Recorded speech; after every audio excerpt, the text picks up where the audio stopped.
Hello everyone, I'm Mike DeAngelo with That's Entertainment, and this is your video review of Star Wars: The Force Unleashed by LucasArts.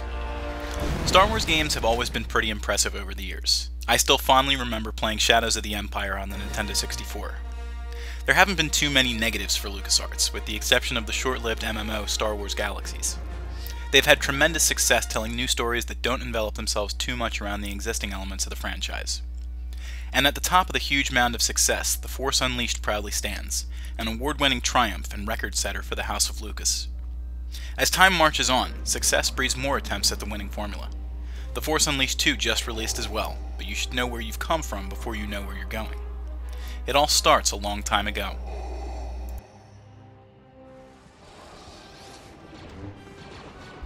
Set only a short while before the events of A New Hope, Darth Vader and the Emperor are cleaning out any Jedi defenders that they run into. Vader makes short work of anyone who stands in his way, but still senses some Jedi survivors. He makes his way to the planet of Kashyyyk, where he finds someone versed in the use of the Force, but quickly dispatches him. Then, Lord Vader meets the man's son, who at a very young age shows very promising displays of the Force. Intrigued by this young boy, Vader whisks him away in secrecy, raising him to be his apprentice. The boy grows up to be Starkiller, a dangerous, powerful pawn for his master to employ covertly in decimating the last of the Jedi.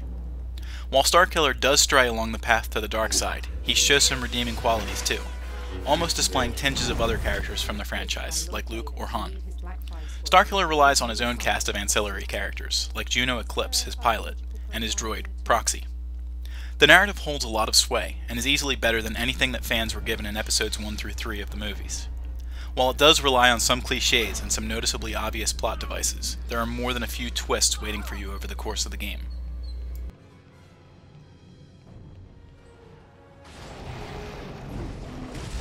When you center a game on a Jedi or a Sith Lord, or even their budding apprentices, you have no choice but to focus on what makes them tick: the Force. For Starkiller, things are no different.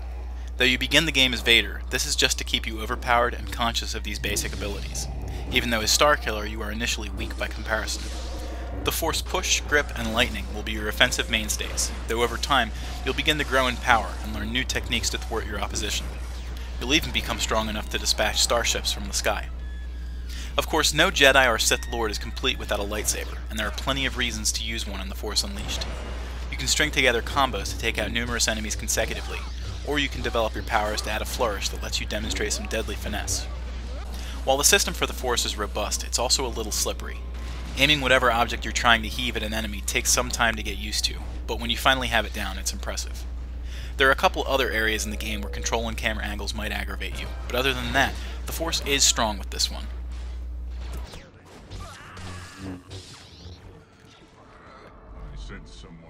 This game looks phenomenal, and for good reason. LucasArts worked their butts off to make sure that Force Unleashed was shining before its release. Not only is it visually appealing from a special effects standpoint, and not in a ridiculously overdone way, but the characters and locales look amazing as well. The team used motion capture systems similar to the ones used in motion pictures, and to really good effect. The sound is utilized wonderfully too. The combination of the soundtrack as well as the other noises easily conveys what we're used to hearing from the series. The voice work is among the best of the best. From Vader to Starkiller to Juno, every actor played their part well, and made their characters more believable because of it.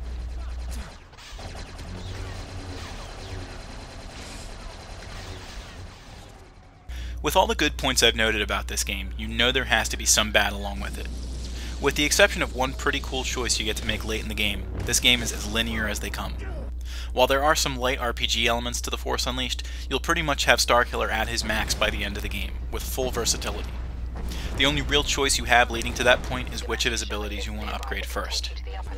Barring some hidden collectibles, there aren't really too many reasons to jump back into the game once you've beaten it.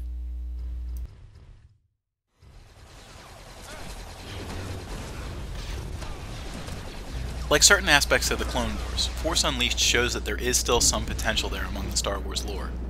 While people have enjoyed the novels for quite some time, the more popular releases, the films, haven't been doing so hot lately.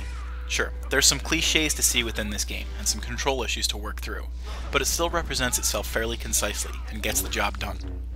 That's Entertainment awards Star Wars: The Force Unleashed a score of 8 out of 10.